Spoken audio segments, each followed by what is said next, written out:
Hi, Decide from Groovy Entertainment. Today we got another book to read for you. Today's book is The Jungle Book from 1986. So let's get started.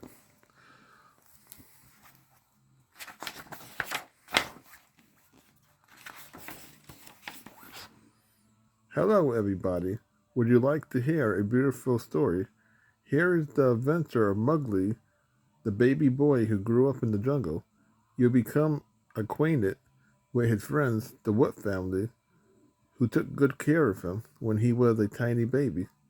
Bagheera, the Black Panther, who was wise and experienced, Baloo the bear, who had a very good heart but didn't think much, all the elephants and the monkeys and their king, whom one shouldn't trust.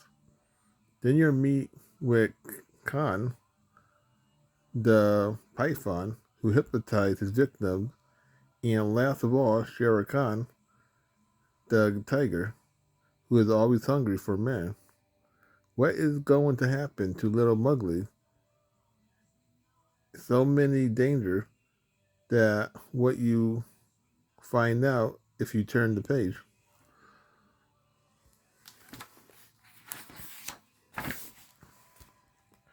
One day, deep in the jungle, as Bagheera was walking, he heard a strange noise. It was the sound of someone crying. He looked in the tall grass, and there was a baby boy who had been abandoned. Bagheera picked up the baby, but was very puzzled about what to do with him.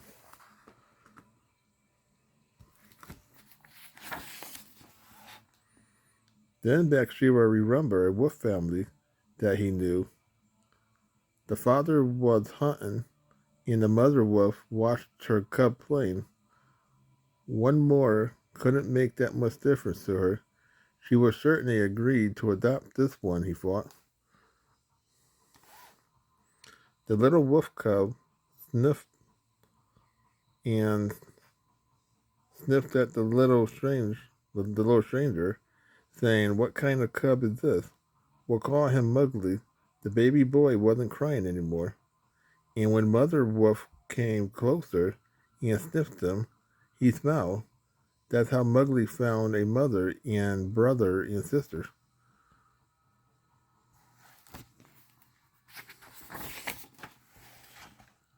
Mowgli was very happy to live with the Wolf family. He and the Wolf Cub grew together, playing the same games and having a lot of fun. For 10 years, Mowgli lived with the wolves and learned to do everything the Wolf Cub could do. He learned to walk, he learned to scratch, he also learned to lay down with his arms and legs up in the air. On Mowgli's 10th birthday, Bagheera came to visit. He would have liked to have bought a present, but instead he was bringing bad news. Shere Khan, the tiger, had heard about Mowgli and had announced to everyone that the little boy would be his most delicious dessert one of these days. Shere Khan hated all men because one day a hunter had shot at him, and ever since then he had wanted revenge. The tiger had decided that as soon as Mowgli was alone, he would kill him so he could not grow up to become a hunter.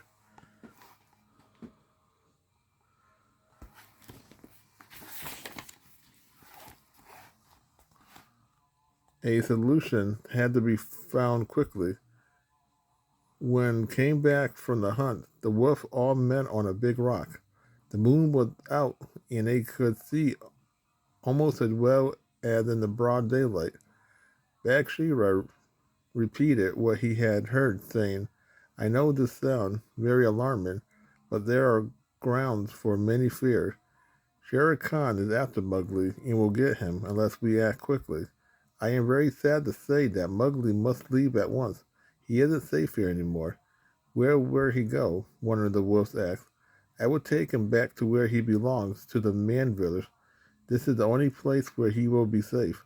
Bagheera hardly finished saying this when everyone began to argue. But then after a while, they had all had to agree that it was the only wise thing to do. The wolves was very sad to let Mowgli go away because they loved them dearly, as one of themselves. but there was no time to waste.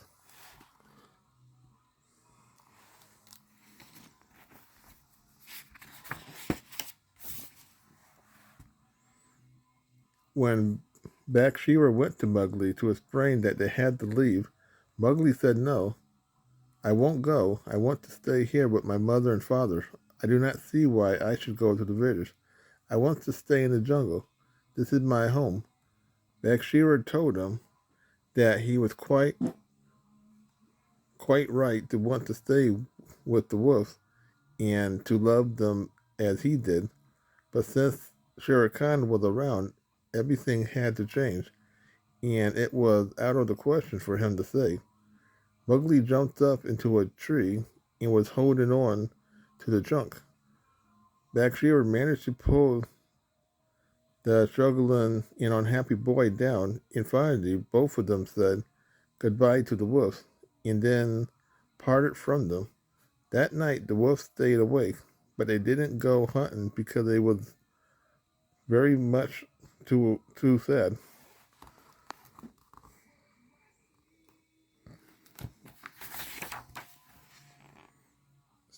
Bakshira carried Mowgli away. He didn't stop running for a long time. Mowgli was who was unusual, very talkative. Didn't speak at all. Are you soaking, Mowgli? Bagheera asked. No, not soaking. I'm just thinking. Mowgli replied, and I'm not scared of Shere Khan.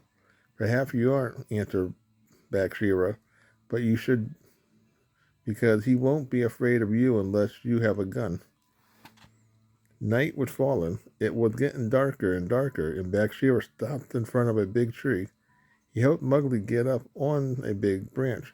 Mowgli, who was very tired, didn't argue, but he snuggled up against Bagheera, and soon they was both fast asleep.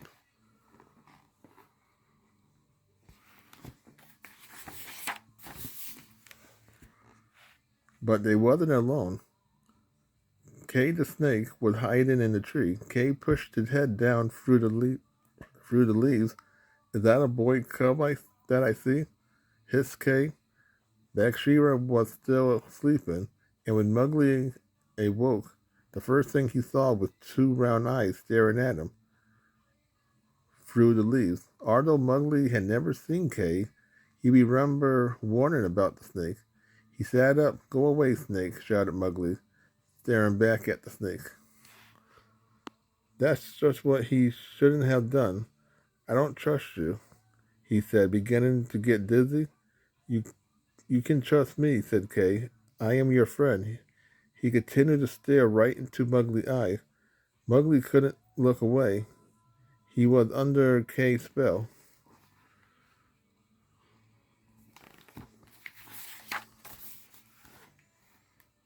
Kay wrapped his long tail around Mowgli. Still, Mowgli couldn't take his eyes off of Kay. Now he was helpless and couldn't move any more. He was Kay's prey.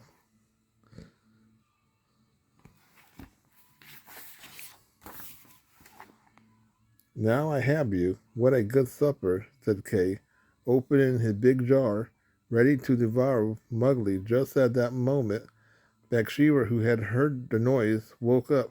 He slapped Kay in the jar, forcing him to free Mowgli. When Bakshira slapped Kay, there was a big whack, and Kay fell right down to the ground and landed with a thump. Kay wiggled away, muttering to himself. I hope this will teach you a lesson, grumbled Bagheera. Kay tried to get you. Shere Khan the tiger wants to kill you, too. You are not safe in the jungle anymore, so you must go to live in the man village. Mowgli still thought he would rather stay in the jungle, but didn't say anything because he was a little upset about what had happened with the snake.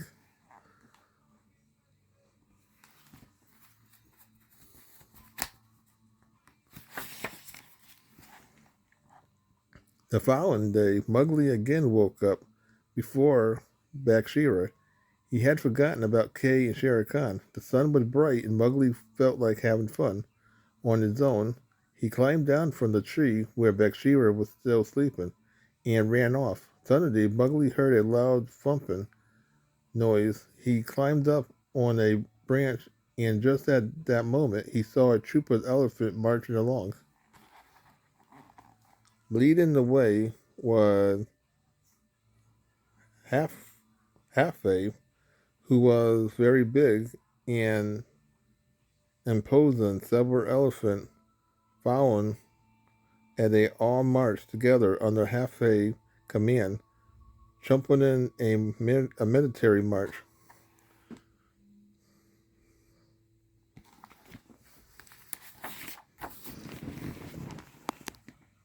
Mowgli felt very small next to big animal, but he liked them anyway. Although Halfway, the leader, was very pompous, the whole troop stamped along the path. Then, at the very end of the line, came a very small elephant. "Hello," Mowgli said. "Are you going to war?" "Oh no, we're just doing our own military routine," answered the baby elephant. "Why don't you join us?"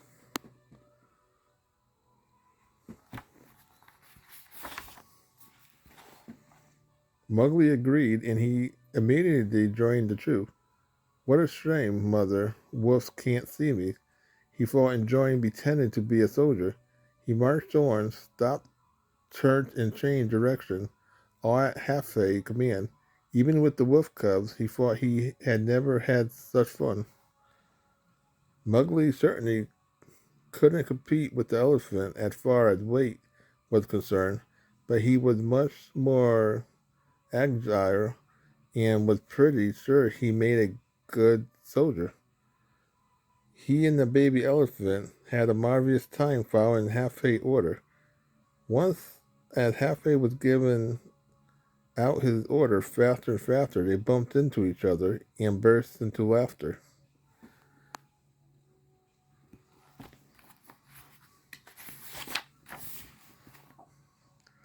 They wasn't the only one to be confused, and Halfway was issuing orders so fast that the elephant couldn't tell trunks from legs. It was a real tingle. By the time Halfway stopped yelling his order, the elephant was tumbling around, all heaping up on top of each other. When Halfway shouted, "What kind of soldiers are you? Back to your place. Line up," but nobody was listening anymore.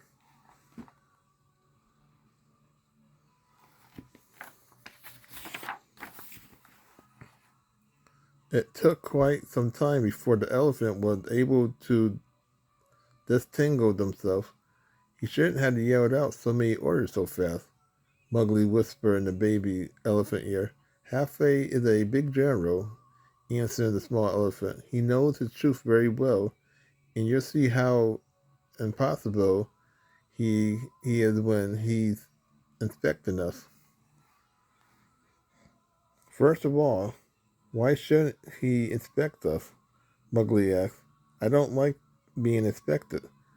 We should be able to do whatever we want." The baby elephant didn't really understand what Mowgli meant and just said, "Well, he had great fun at any rate."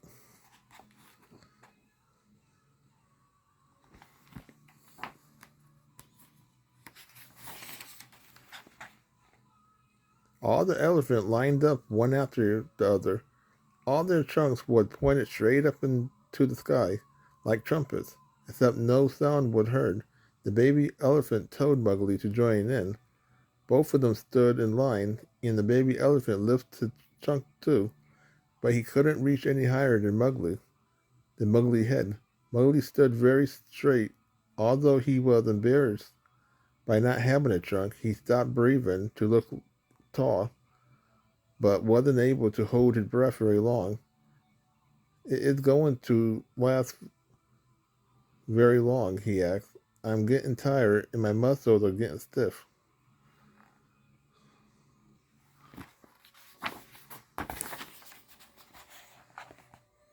When Halfway got to Mowgli, he lifted him up to his trunks to have a closer look at this strange animal. "Who are you?" asked Halfway. "I am a boy, General," Mowgli answered timidly. And what may I ask are you doing here? Halfway asked angrily. Mowgli was beginning to think he should have stayed with Bagheera instead of going off on his own. Well, sir, I was playing soldiers with the baby elephant, Mowgli answered. Just then, Bagheera, who had been looking for Mowgli, appeared and tried to explain the situation, saying, "You have to excuse him, General. Mowgli is stubborn. He doesn't mean any harm, but he just doesn't listen. I'm going to take him back to the man village," added Bagheera.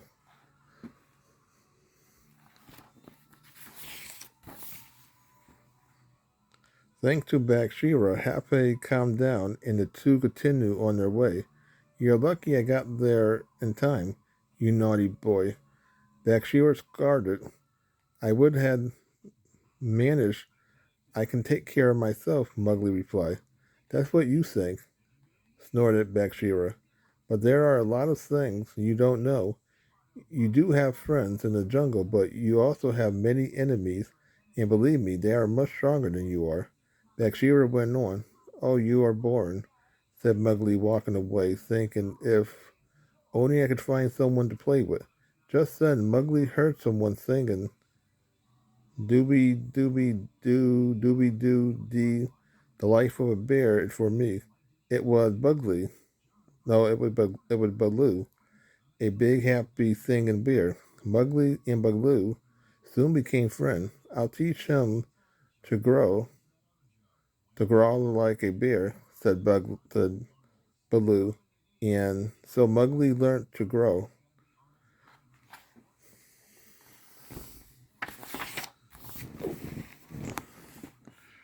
Then he learned to walk like a bear. He even learned to fight like a bear. "How am I doing?" asked Mowgli.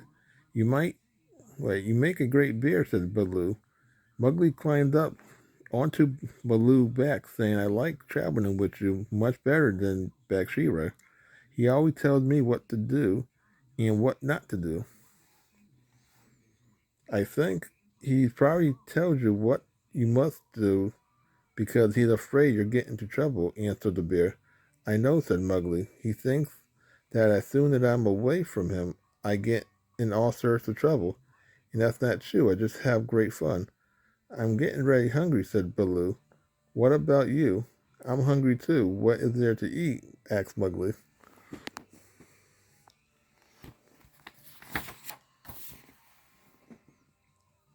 "Banana and honey," came the reply. Mowgli loved bananas, so both of them started eating, each looking for the biggest banana to give to each other. After a while, Mowgli said, "I think I ate too much. My stomach is too full. I know a very good medicine," Baloo said, and he started dancing. Mowgli laughed and joined in the dance. They turned, jumped, and spun around. "That's what fun. I feel much better now," giggled Mowgli.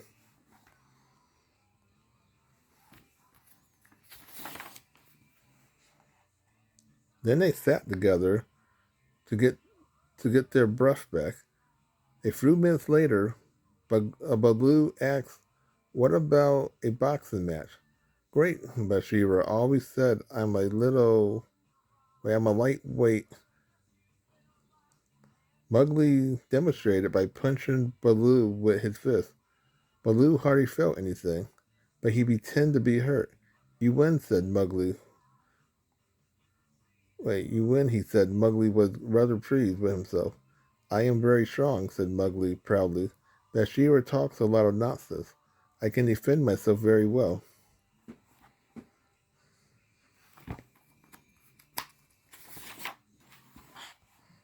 "Well, you tell me a story, Baloo," Mowgli asked, climbing up to sit on Baloo's shoulder.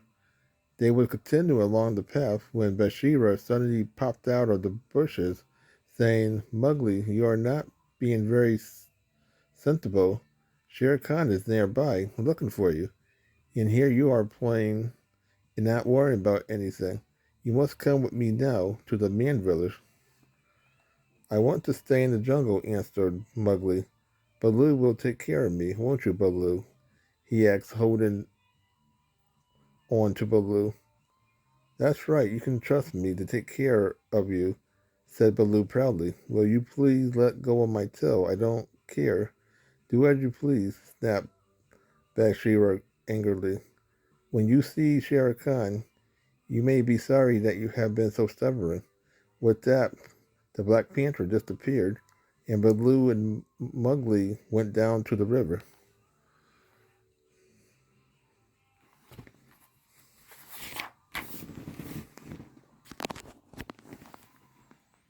Up in the tree along the bank of the river, the monkeys were chattering, but Mowgli and Baloo didn't notice them. But Baloo had started singing his song again. Dooby dooby doo dooby dooby dee, the life of a bear, the life of a bear, the life for me. It's so good to be in the jungle. Bashir worried for no reason at all, Mowgli remarked.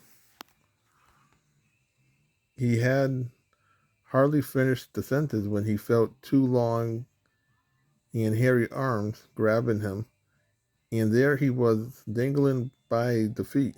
The monkey wanted to play with him, so they swung Mowgli from tree to tree. They was having just a lot of fun. Put me down, cried Mowgli, but the monkeys just laughed some more. Baloo had fallen asleep, but he finally woke up after Mowgli had yelled for help for a few times.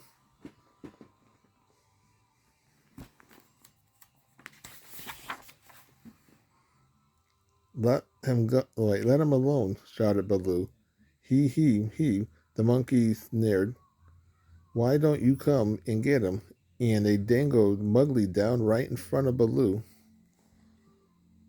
Baloo got out of the water and started running along under the tree where the monkeys were playing, throwing Mowgli around like a ball.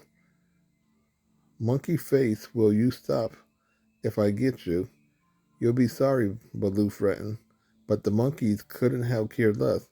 The two of them took a vine and held it up in front of Baloo, who, being short sighted, didn't see it and tripped over it with a big thump.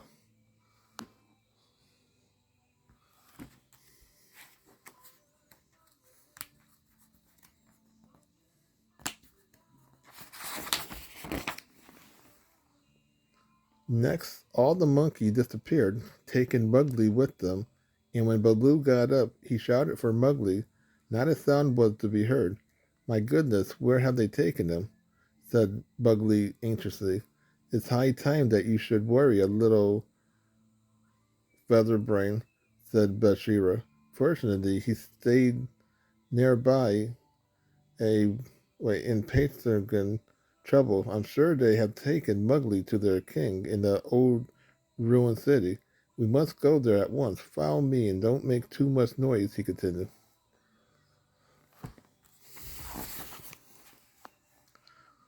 Bathsheba was right. The monkeys had taken Mowgli to the king and they swung him down out of the tree. King Louie, they cried, look what we had found. King Louie scratched his head and said, he looked a little like a monkey. I'm a boy cub, said Mowgli. Louie picked wait. Louie picked Mowgli up and swung him around. Mowgli began to feel a little dizzy. Let's have a party, said the monkey.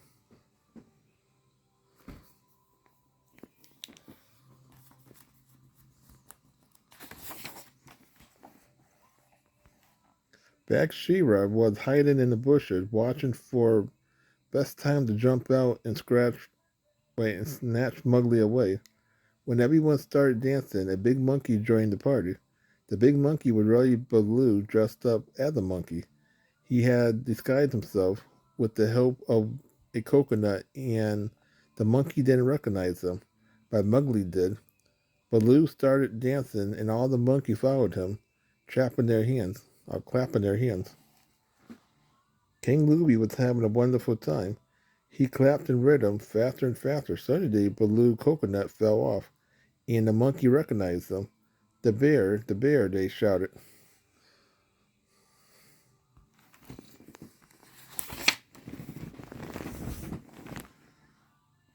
Baloo grabbed Mowgli. The king did the same, and they were both pulling the poor boy, who thought he would be torn apart.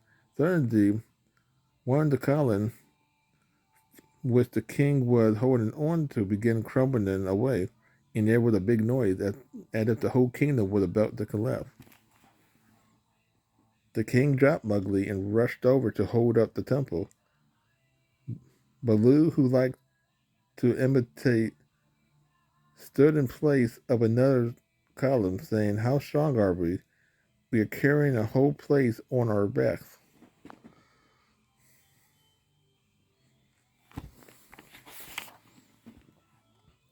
Then an idea crossed Baloo's mind that he rushed over to tickle King Louie. "It's not easy to hold a palace on your shoulder when someone is tickling him, Lou, is it?" he asked. "You are making wonderful face, wonderful faces. It's even better than going to a circus." Baloo helped. Hearing Mowgli shouting for help was enough for Baloo to forget about his pranks. He stopped tickling King Louie and ran over to where Bagheera had just found Mowgli. It was more than time for them to escape because the whole palace began to collapse around them.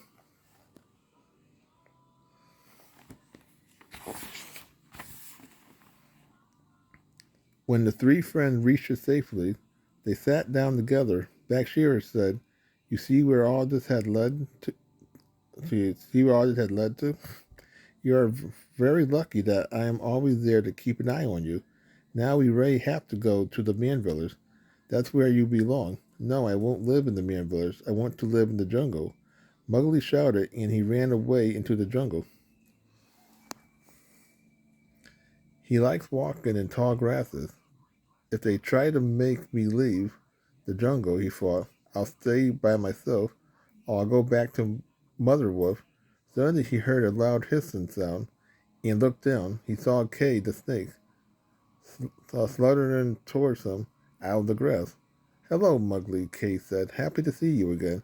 "You are a liar," re, re, right, retorted Mowgli. "And besides, I'm not looking into your eyes again because I know your tricks now, but it's too late." The snake was already hypnotizing him.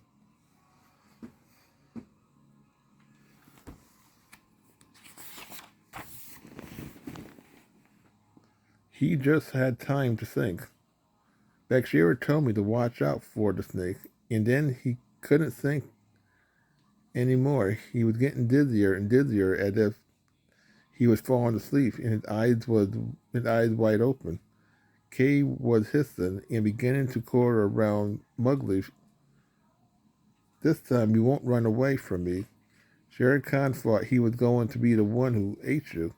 "He is stronger, but I am more cunning," the snake said.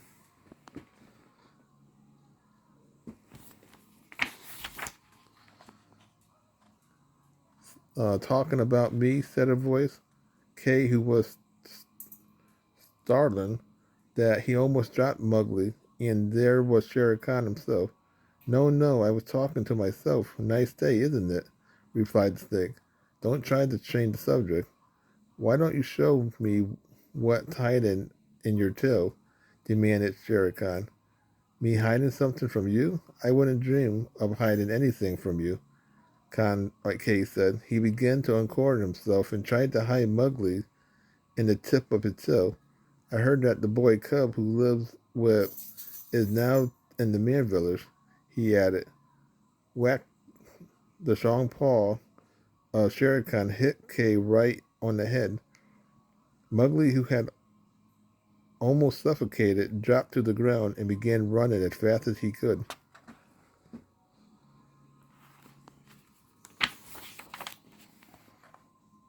Mowgli ran as long as he could in the direction away from Shere Khan.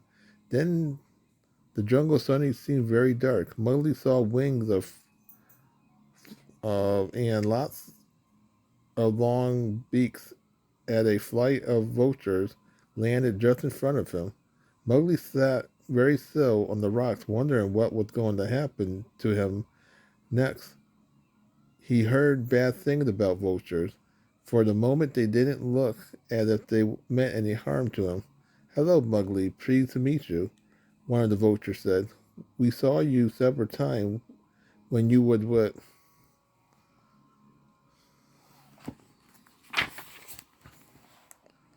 We would like to be your friends, another one said. Wouldn't you like to play with us? A third one continued. Mowgli hesitated because he remembered that vultures were usually not considered to be trustworthy, but he had looked at them and he thought that probably Bagheera in the woods would have found these predictable vultures really friendly. All right, let's play, Mowgli finally said, but I don't know how to fly. We'll teach you, said the vultures, beginning to push and pull and turn Mowgli around. Mowgli jumped in the air and turned to flutter his arm, but he almost fell back onto the ground. I almost, I always fall down, he said. The vulture encouraged him, saying, keep trying, you'll get better and better, and you'll certainly end up by flying.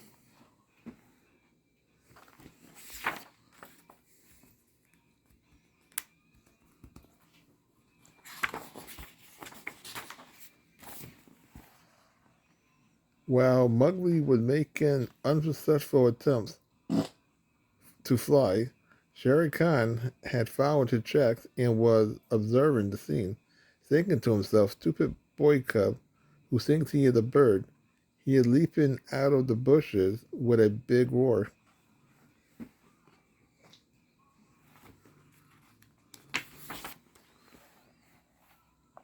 All the vultures flew away, and Mowgli was left alone with the tiger. This time you cannot get away from me, sneered Shere Khan. Mowgli was scared, but he tried not to show it. So here he was with his worst enemy and no one to help him. He was forgetful, but not a coward. So he gathered up his courage and said, "I am not afraid of you. You must be afraid of me," said Shere Khan. "Everyone is afraid of me." Well, I'm not," said Mowgli. "Look," said the tiger, "I will count to 10. You must try to get away." Shere Khan began to count. 1, 2, 3, 4.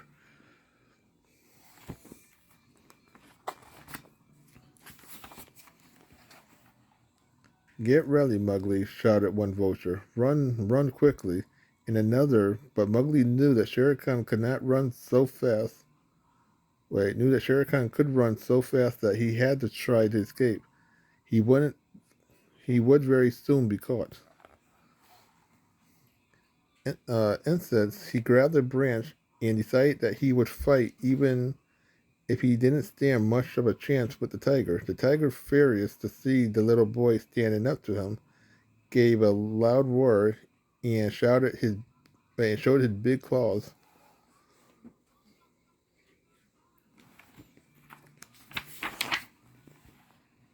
The tiger crunched, ready to pounce, but just as he was ready to leap, he was stopped by Baloo, who was hiding behind a tree. He jumped out in front of the tiger and held his big paws over Shere Khan, shouting, "Leave the boy cub alone. Move out of my way. We'll see who give orders in the forest," the big tiger proudly said. "I am the king of the forest."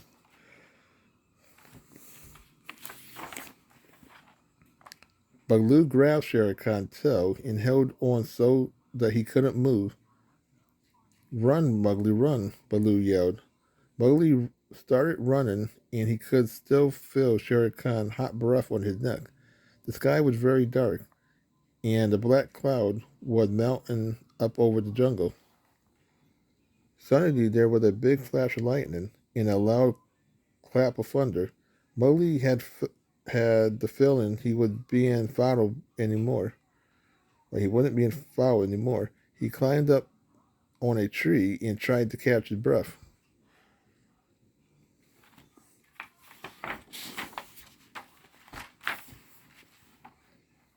The thunder was getting louder and louder, and the lightning was very bright, and most of the time it was as dark as a pit. Mowgli had imagined he was very much safe. He was safe much too soon. Shere Khan had followed him once more and was circling around the trees. on which Mowgli would perch on. I am trapped, Mowgli thought. He stayed by the tree until I fall down, and then he'll eat me. He felt like crying, but after all, this situation was his own fault. If only he had listened to Bathsheba. Just then a flash of lightning appeared in the sky. It crashed through the trees, and Shere Khan let out a terrible roar. Mowgli's tree had caught on fire. The vulture somehow lifted Mowgli to safety and put him down on the ground.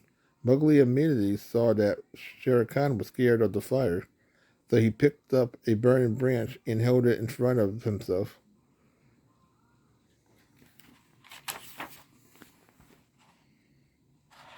Mowgli had found a weapon that would save his life. If he was smart enough, Mowgli thought of his friends, Bagheera and Baloo, and he felt brave again.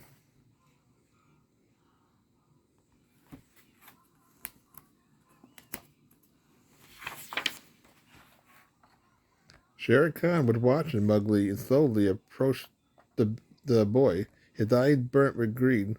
"This time, boy cub, you won't be able to escape," Shere Khan said. The vulture who had waited to help Mowgli swooped down on the tiger and picked him with their beak. "Fly away, stupid animal.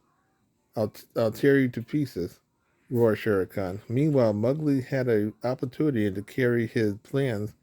He tried burning branches to Shere Khan's tail. The tiger screamed with pain, and he raced away into the forest.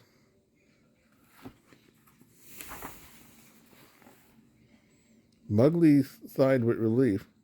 He was even happier when he saw Baloo and Bagheera reappear.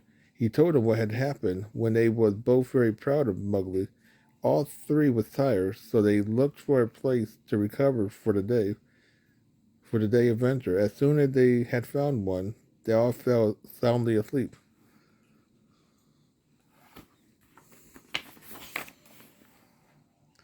The following morning, Mowgli was forced to admit that life in the jungle was quite dangerous for a boy, and he was willing to go to the man village. So the three friends started off toward the village. Bagheera and Baloo were a little worried at how Mowgli would manage once they got there. When they got closer to the village, they saw a river.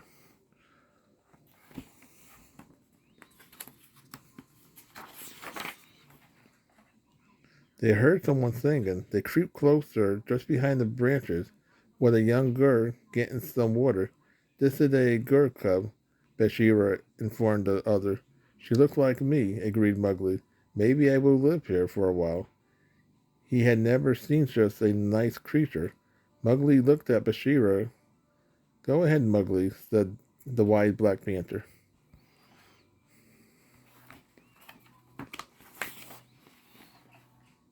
Although he was still scared, Mowgli moved a little closer. Up until now, he had never seen human creatures. He thought of the wolves. He thought of the wolves of Bagheera in his life in the jungle. He also remembered that he had said the jungle was where he belonged.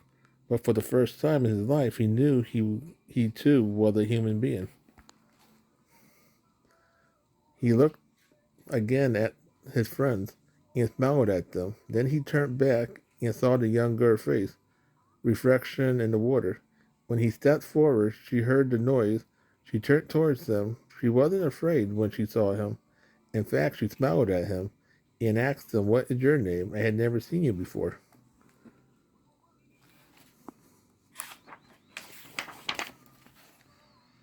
"My name is Mowgli," he answered. The girl was lifting her water jug, and Mowgli offered to help. Mowgli carried the water jug as they walked together to the village. The girl showed Mowgli the way. From time to time, she stopped and smiled at him.